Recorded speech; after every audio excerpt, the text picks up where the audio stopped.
They got funny feet. They have like little karate chopped feet. It's super fast. It's lightning fast.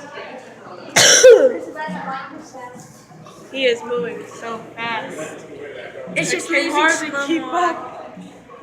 I'm gonna record it instead. Who's Steve Pretty though? Hello. Hey, I see it. They're so small. Just feed it to Diego. What is it? I mean the other way And around. they're so small. Let's feed Diego to them. Okay, for a moment I thought there was no glass. Oh, Crystal, what are you doing? I was just like. And you're just like, wee. I'm just like, I expect glass to be right here, but it's like over here. They're so small.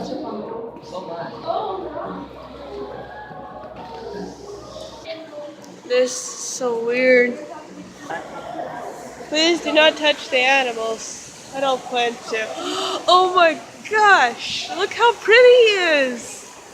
Look how pretty! I wonder how well trained they have to be. He's so pretty! Yeah, he is a good looking Look at that one. He was pretty too. A lot of big color on those. Hey. Hi. I wonder how well trained they gotta be if they're staying right under there. Ruby. Green-winged macaw. Don't kill me. I don't think it's gonna kill you. Swoops down and starts picking me. Hang on, what's in here? I don't know. Hello. Hi. How are you? Turtles. They're really great. They're quartz and beautiful stonework, stone stuff. Yeah. Wow. It's a frog. Look. Look, Grandma. Look how big he is. He's so cute. Is it close to Africa? He's adorable, that's what.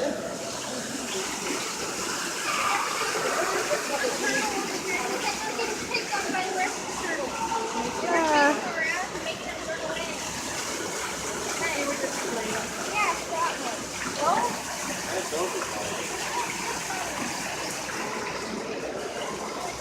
Dog. What's he doing over here?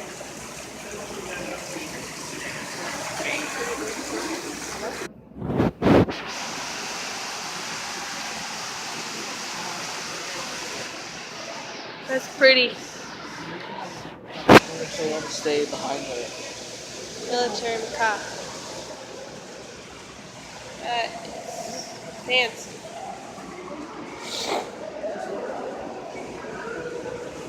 These two are gone.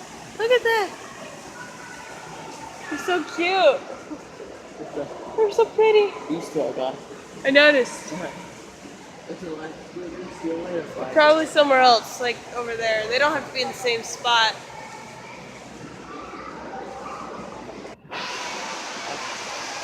Oh, hello. I saw this Hi. sign here. Boa constrictor. He's just chilling. Dude, you just like grab.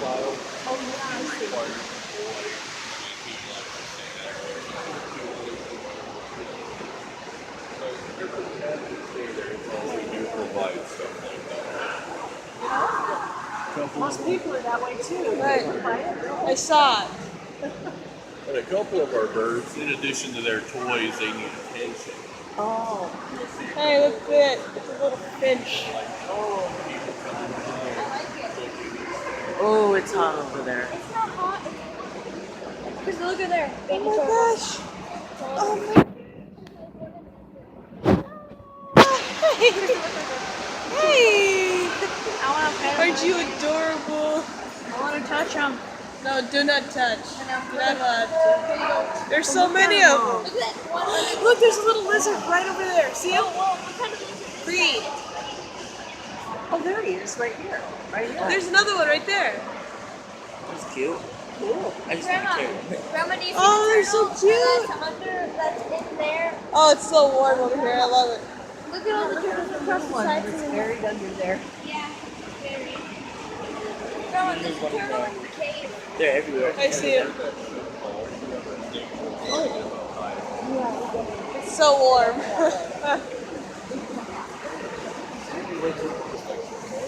Lizard. Hi.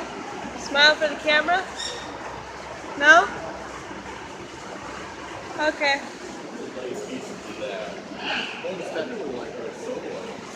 There's the quail up there. Oh my gosh, you can see frogs in those. Yeah, there's frogs. Oh, they're so It's cute. up there. You can only see its tail. Oh, I see it. I love frogs so This much. cactus is called a Peruvian apple. And I love that perfect paradise too. Here when the sun goes that, it's I'll bet.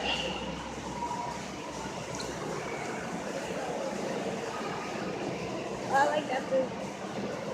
I smell snails. It smells like reptile.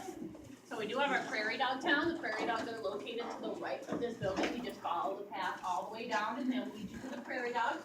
They are the world's most well-fed prairie dogs that you'll ever see. And we also include that they're the only animals that live at Reptile Gardens safely. So if you need a little cute and fuzzy relief from all the scales, your opportunity is going to be right down the path there. We also have our giant horses. They're located on the far side of the ground in a building with a big green roof. They are inside at this time of year because of the chilly weather.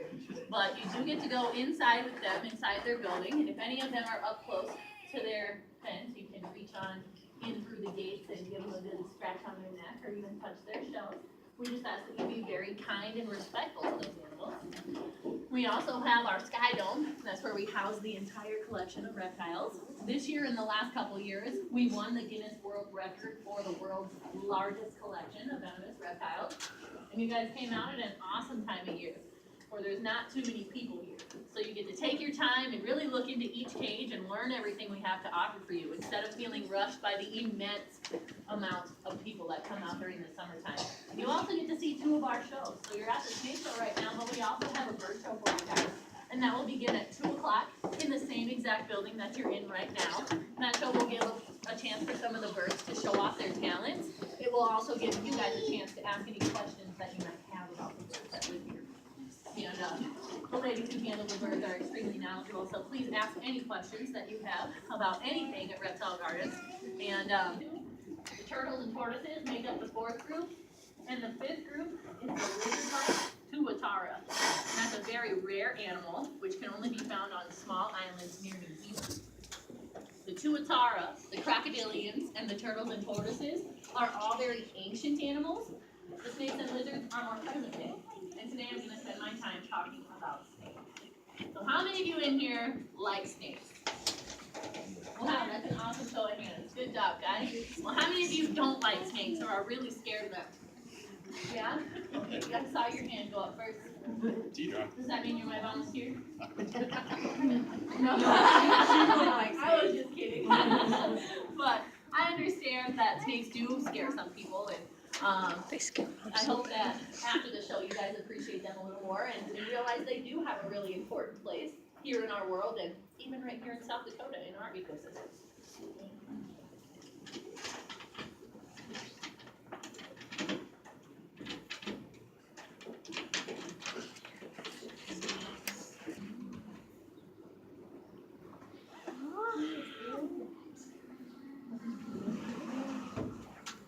So this snake is a harmless variety. It's native to Central and South America. It's commonly known as a yellow-tailed gecko. For people who are unfamiliar with snakes, they may often appear cold and slimy, but it's actually quite the contrary. He is cold-blooded, as I was just explaining, but that means he matches the temperature of his surroundings. So since he came from a nice heated box, he actually feels very warm to the touch. And as for him being slimy, there's really no need for him or any other type of reptile to naturally be slimy, so they simply are not slimy. Now this guy does have very smooth and shiny scales that from a distance might give off a slimy appearance, but I assure you he's very dry and very smooth, almost comparable to the laminate on a floor. Some snakes actually have a ridge down the center of each scale, that make them feel very rough or abrasive to the touch. You may have noticed that he's sticking his tongue out at everybody. He's not being rude, he's just smelling his environment. The tongues of snakes and many lizards pick up particles in the air and bring them back into their mouth to an organ in the upper jaw called the Jacobson's organ. This organ helps them identify all different kinds of things, especially when it comes to identifying their prey or their food. When it comes to eating, this type of snake will simply strike at its prey and proceed to swallow it while it is still alive.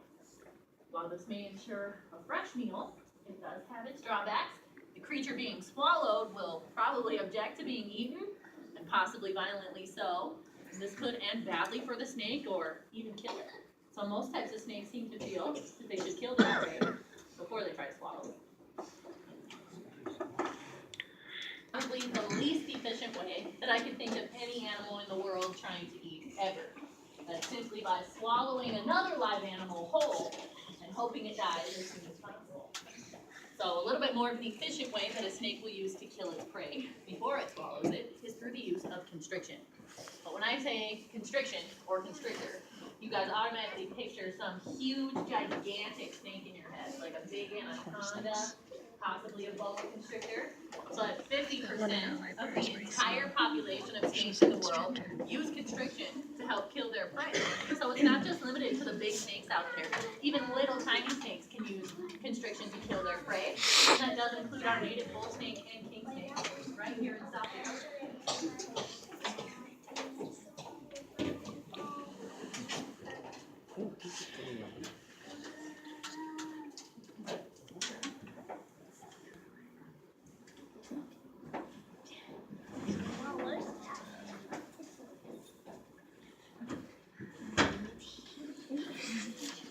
So, this is a Colombian red-tailed boa constrictor.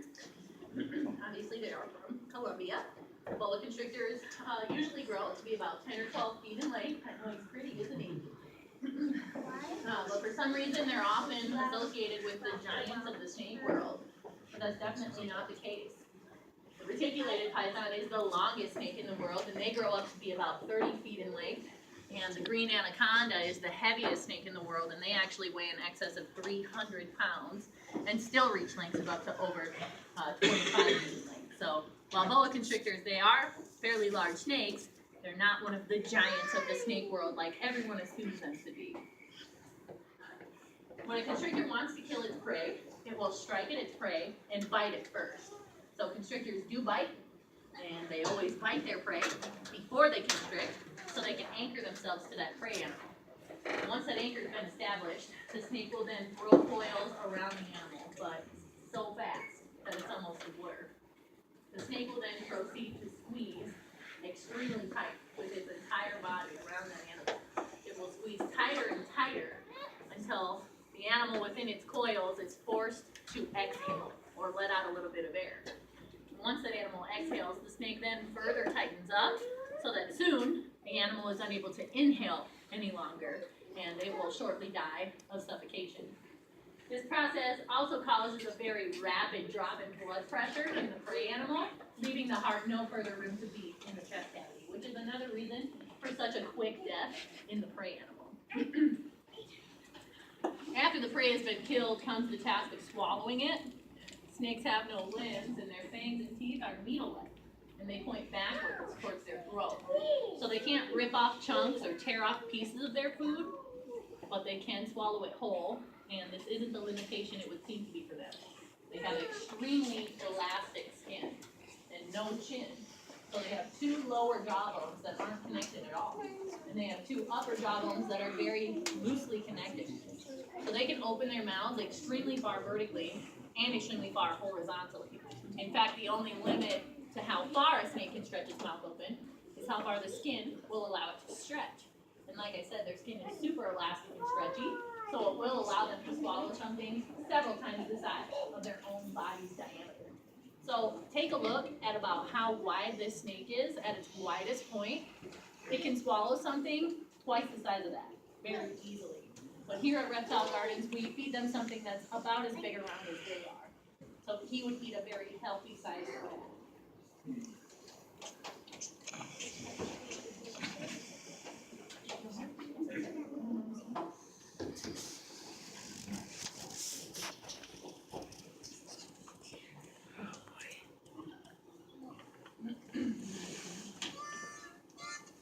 So this snake is a mangrove, and they are native to China. And he's my example of a rear-fanged snake. So he is venomous, but he doesn't have the ability to truly inject his prey with venom. Instead, he strikes at his prey, works it to the very back of his mouth where those fangs are. His fangs have grooves and channels all along them. Those grooves and channels allow his venom to seep out of his glands, down his fangs, and into the wound that he creates with his strike and bite. This is a fairly inefficient fang system, and because of that, many rear fang snakes also use constriction to help kill their prey. So they use both venom and constriction simultaneously. They're usually not a threat to an animal the size of a human, but there are exceptions. The boomslang and the bird snake are both rear fang snakes that are notorious for having human fatalities. And we actually have a boomslang on the upper level of our sky dome for you guys to check out. And they have one of the most potent venoms in the entire world. So make sure you check out the boomslang when you go upstairs. Venom for snakes is just a modified form of saliva. So as well as aiding in killing the prey, it also starts the process of digestion before the prey animal has even been swallowed up at all. So before that animal is even inside the snake's stomach, it's already being digested from the inside out.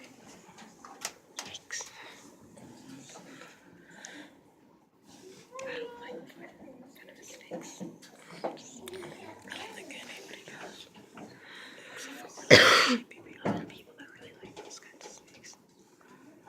I prefer constrictors. I feel like Mom will be in the corner just like, she'll be out of the house. She'll be out of here. She would be out the door. Most snakes can swim. Yeah, they possibly their territory, but most of the time it's not even that. And pretty much every single defense mechanism that a snake has makes itself less efficient in order to avoid a conflict. So they try to stop conflict rather than start it. So, they don't like to attack people. Yeah. Anybody else have a question? Alright. Well, the rear fang snakes are the most primitive type of venomous snake because they can't inject their venom. The other two types of venomous snakes have their fangs in the front of their mouths, and that makes them a little bit more efficient. The first of those groups are called the elapids. The elapids usually have fairly short fangs, but they're always permanently fixed and permanently erect at the front of their mouths at all times. So their fangs don't fold backwards with the rest of their teeth. These include the cobras, the coral snakes, the mambas, and the taipans. And one slight nip from one of these snakes will allow them to embed their fangs and deliver their venom. Other than the elapids, we have the vipers. And the vipers, unlike the elapids, have very long fangs. And they do fold backwards into their mouths when they're not in use. In both sets of these snakes, the elapids and the vipers, have fangs that function similar to a hypodermic needle. So their fangs are hollow on the inside, they have a venom ductor gland that sits on top of their fang, and a muscle that flushes the venom out of the hollow fang and into the prey.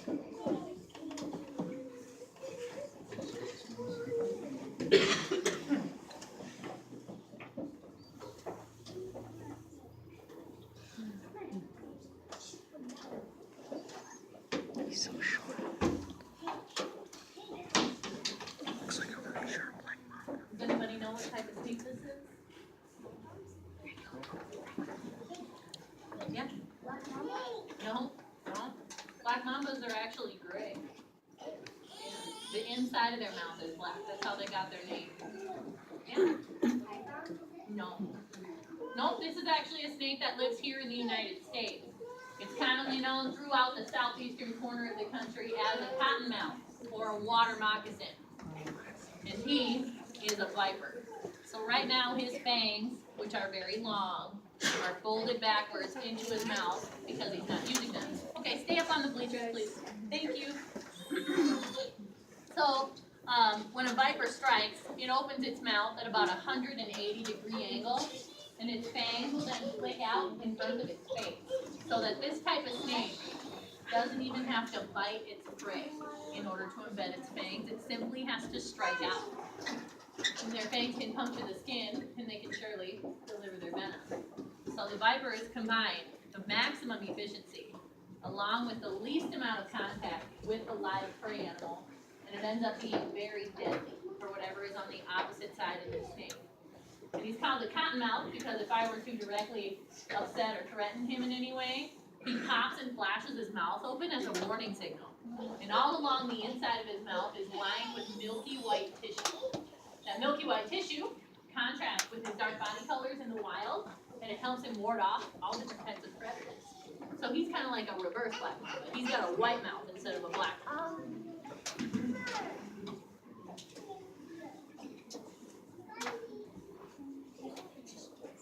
Known to man at this time has venom so potent that it could potentially kill up to 110 adult humans with just one bite. The snake is known as the inland taipan, or the fierce snake, and we actually have one on display upstairs for you guys to see. 1 milligram of the inland taipan is extremely potent venom, has the potency to kill one adult human, and it does inject up to 110 milligrams of venom with each bite. However, the inland taipan lives in very remote parts of Australia and rarely ever comes into contact with humans. In fact, there's only one known human fatality ever recorded to be caused by an inland taipan. This happened in captivity, so there are actually no records in the wild of an inland taipan killing a person.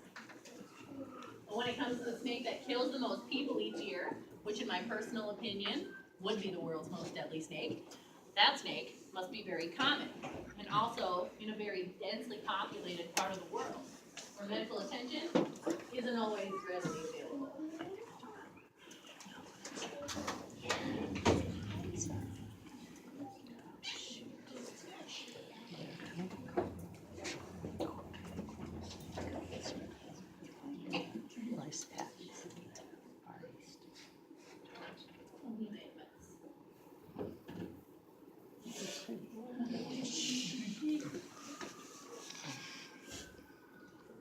Jeez. It's a cobra. Oh. So this is an Asiatic cobra, also known as a monocled cobra because of his pretty white spot on the back of his hood. There's another type of Asiatic cobra called the spectacled cobra that has 2 white spots on the back of its hood. But the Asian cobras, as a collection, kill more people than the rest of the venomous snakes in the entire world combined, averaging out to be around 30,000 people a year. It also holds the record for the world's fastest death ever caused to a man by a snake. That death happened in under 10 minutes. When people first see a cobra, they often think of a snake charmer. The snake sways back and forth to the snake charmer's music, hypnotized. Well, snakes have no external ears, and you'll notice that when you go upstairs and see all of our snakes.